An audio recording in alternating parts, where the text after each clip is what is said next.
So the first step to solve this problem quickly and correctly is to compute the square root of 1824, which translates to 42.7083131.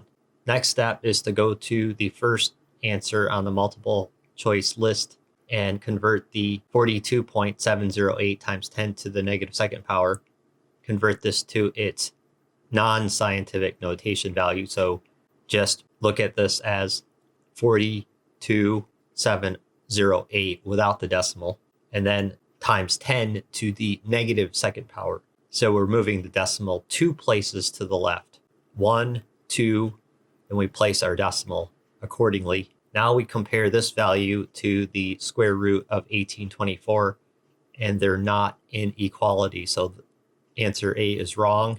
And then we go to answer B, 0.42708.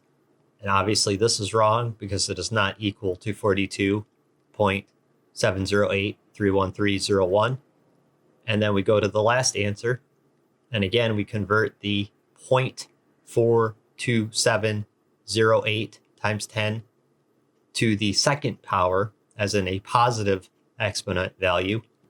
And so again, look at this as 42708. And now just move the decimal 2 places to the right.